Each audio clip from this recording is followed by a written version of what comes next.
दोस्तों, एक award function के दौरान रणवीर सिंह ने कांतारा का मजाक उड़ाया।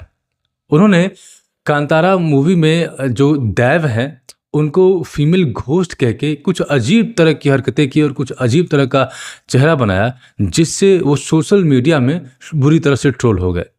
आपको पता है कि कांतारा मूवी की अब तक कुल 2 पार्ट रिलीज हो चुके हैं और दोनों ही पार्ट बहुत ही बड़ी सफलता के साथ आए। यानी कन्नड़ा मूवी को एक विशेष पहचान मिली और एक तरह से कह सकते हैं कि कांतारा मूवी के दोनों चैप्टर्स, दोनों पार्ट जो हैं एक पैन इंडिया मूवी बन गई और जिसकी चर्चा पूरे देश में हुई।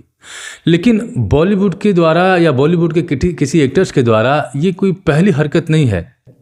बहुत सारी ऐसी फिल्में हैं जिसमें बॉलीवुड एक्टर्स के द्वारा हिंदू धर्म का या हिंदू देवी देवताओं का मजाक बनाया जाता है और उसको फ्रीडम ऑफ एक्सप्रेशन का नाम दिया जाता है।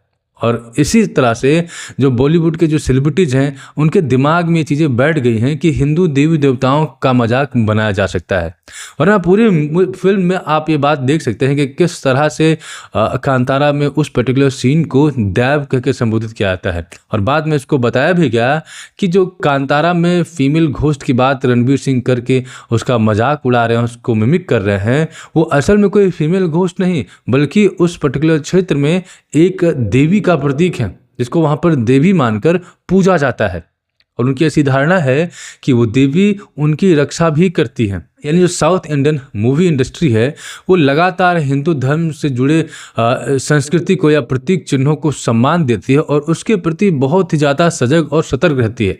लेकिन बॉलीवुड आज नहीं बल्कि 90s के दशक से ही या यूँ कहें कि 80s के दशक से ही लगातार वो हिंदू धर्म के साथ या हिंदू देवी देवताओं के साथ वो मजाक करते आया है। आपने देखा होगा कि दीवार एक मूवी थी अमिताभ बच्चन की, जिसमें वो भगवान से या भगवान शंकर से बहुत नफरत करते हैं लेकिन वो बिल्ला नंबर 786 को अपने पास रखते हैं। मैं इस बात को आप अगर देखेंगे तो कोई अगर दूसरे धर्म के मानने वाले हैं तो वो ये समझेंगे कि मैं हिंदू और मुस्लिम की बात कर रहा हूँ। यहाँ पर बात हिंदू और मुस्लिम की नहीं है। अगर सेम एक्टर अगर मूवी में इस्लाम को सम्मान दे सकता है या दूसरे धर्मों को सम्मान दे सकता है तो वो एक्टर या वो इंडस्ट्री सनातन धर्म को भी सम्मान दे सकती है। लेकिन बॉलीवुड में एक तरह से ट्रेंड ही गढ़ दिया गया कि अगर हिंदू धर्म के ऊपर बात होगी तो एक तरह से पिछड़ेपन में जाना होगा या एक तरह से फिल्मों की हिट होने की गारंटी नहीं होती। आपने पिछले कई सालों में ये देखा है कि दक्षिण भारत से लगातार कई बड़ी फिल्में आ रही हैं जिनमें वो बड़े ही गर्व से अपने संस्कृति को, अपने सभ्यता को दिखाते हैं, दर्शाते हैं और वो मूवीज़ न सिर्फ इंडिया में बल्कि वर्ल्ड वाइड अच्छा कलेक्शन करती हैं, वर्ल्ड वाइड अपनी पहचान बना रही हैं। जो इस बात को साबित करता है कि हिंदू धर्म से दूरी बनाना या हिंदू धर्म से जुड़े देवी देवताओं या प्रतीक चिन्हों का मजाक उड़ाना ये बॉलीवुड की एक हैबिट में शुमार हो चुका है और कहीं न कहीं उनका एक सुओ मोटो ऑपरेशन बन चुका है। और कई बार इसके पीछे ये आरोप भी लगता है कि पूरी बॉलीवुड इंडस्ट्री कहीं न कहीं दाऊद इब्राहिम की या डी कंपनी के द्वारा फंड किए गए पैसे से चलती है और यही कारण है कि जो बॉलीवुड के लोग हैं, जो बॉलीवुड के एक्टर्स हैं, वो ख़ास तौर से इस्लाम के प्रति विशेष श्रद्धा रखते हैं। लेकिन जब वहीं पर बात हिंदुत्व की आती है या हिंदू संस्कृति की आती है तो मजाक उड़ाने से पीछे नहीं हटते। आपने देखा था कि पूरी पीके फिल्म सिर्फ एक बात के इर्द गिर्द गढ़ी गई थी। हाँ, दूसरे धर्मों को भी इसमें शामिल किया गया था लेकिन सिर्फ नाम मात्र का था, लेकिन पूरी कथा और पटकथा जो है वो हिंदू धर्म के इर्द गिर्द बुनी गई थी।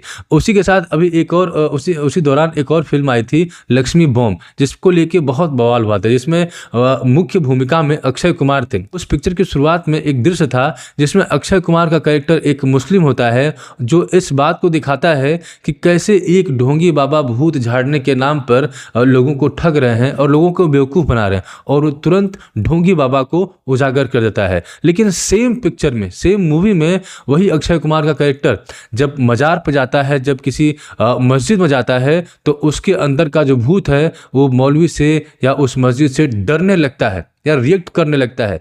वो इस चीज़ को दिखाता है कि किस तरह से इस्लाम के प्रति लोगों का, उसको कहते हैं सटल मैसेजिंग, कि किस तरह से सटल मैसेजिंग के द्वारा ये लोगों के जहन में डाला जा रहा है कि इस्लाम कितना प्रोमिनेंट, कितना प्रमुख धर्म है और पूरी बॉलीवुड कितनी शिद्दत से उसका सम्मान करती है। लेकिन सेम बॉलीवुड जब हिंदुत्व की बात आती है तो उसके खिलाफ अपना एक मजाकिया लहजा रखती है और ये आज की ये परिवर्तन कोई आज का नहीं है बल्कि सालों से इसी तरह की नौटंकी बॉलीवुड में चलती आ रही है।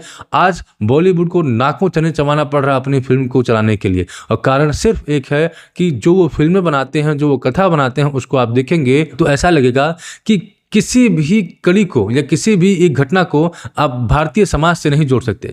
आप देखेंगे करण जौहर की मूवी को देखिए, इस तरह का स्कूल या कॉलेज बनता है जिसमें तो हमने नहीं पढ़ा, जो हम अपने आसपास कहीं नहीं देखते।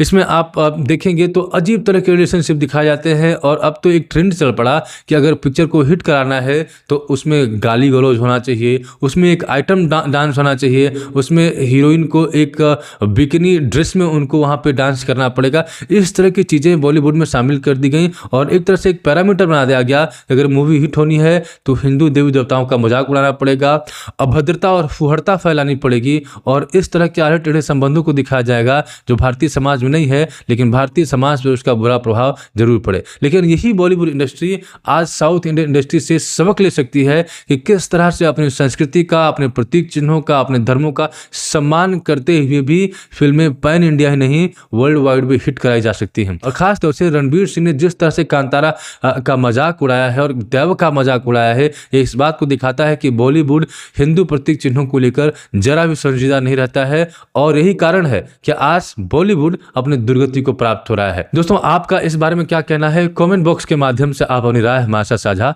कर सकते हैं। इस वीडियो में सिर्फ इतना ही। मिलते हैं आपसे अगले वीडियो में, तब तक के लिए जय हिंद, जय भारत।